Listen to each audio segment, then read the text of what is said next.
Selamat sore para semuanya yang diberikan akal oleh Tuhan.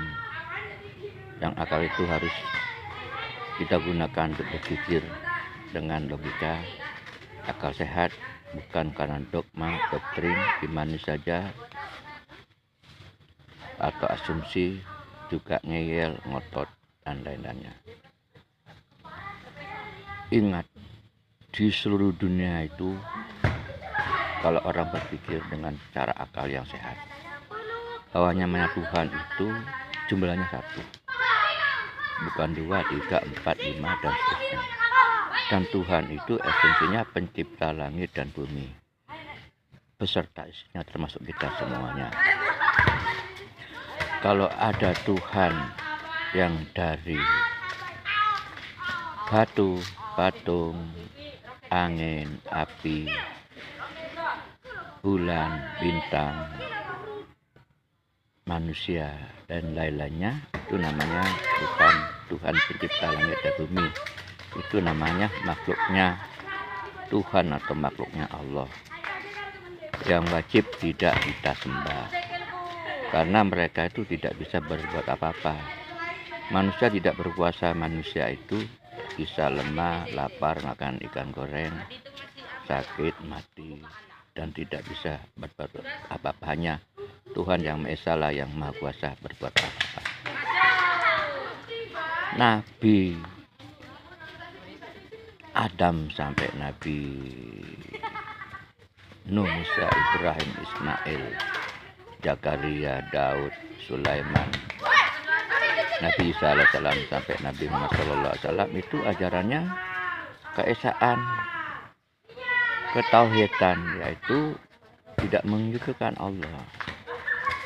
Kalau ada umatnya menyekutukan Allah dengan makhluk yang lain, itu adalah perbuatan dosa besar, dan Allah tidak mengampuni dosa syirik atau musyrik. Bagaimana kita tidak bersyukur kepada Allah atau Tuhan yang memberikan kita hidup, memberikan kita rezeki, memberikan kita istri, anak, juga kebun, perniagaan, dan lainnya, terus kita menyembah selain yang memberi nikmat itu kepada, maksudnya Allah yang memberikan nikmat kepada dia, terus kita menyembah selain pada Allah, dari Allah, menyembah selain dari Allah. Nah, itulah yang disebut agama pagan, menyembah dewa, menyembah makhluk, bukan menyembah Tuhan pencipta langit dan bumi, jika kita mau berpikir dengan akal yang sehat. Tetapi kalau sudah kena doktrin, dogma, asumsi, imani saja, bisa juga sepeda motor sandal jepit, ikan, manusia, patung, batu, keris dijadikan Tuhan, bisa juga kalau sudah kena doktrin. Tapi kalau dia itu berpikir secara logis, pasti tidak menyembah makhluk itu, karena makhluk itu ciptaan, bukan pencipta. Kata Tuhan itu di Bible itu ada kata Tuhan, tapi diganti dengan kata Tuhan. Lain dong, namanya Tuhan ya Tuhan, Tuhan, Tuhan. Nabi Isa alaihissalam juga disebut imam, guru, sayyid. Sayyid itu Tuhan. Dan sebagai nabi itu ada di kitab Bible itu, tetapi mereka tidak meyakini. Coba kita kalau baca Injil Yohanes pasal 17 ayat 3, hukum yang kekal adalah mengenal engkau itu Allah, Tuhan yang satu-satunya, dan tidak ada 2, 3, Esa namanya, satu, mono, single, tunggal, bukan kesatuan, bukan trinitas, namanya aja satu, Esa. Kalau kita berpikir dengan cara logis, 1 tambah 1 tambah 1 ya ada 3, bukan 1 tambah 1 tambah 1 ada 1. Itu tidak masuk akal. Kalau dia kalahkan juga bisa, tapi itu tersesat. Maka dari itu Allah memberikan kita otak untuk berpikir.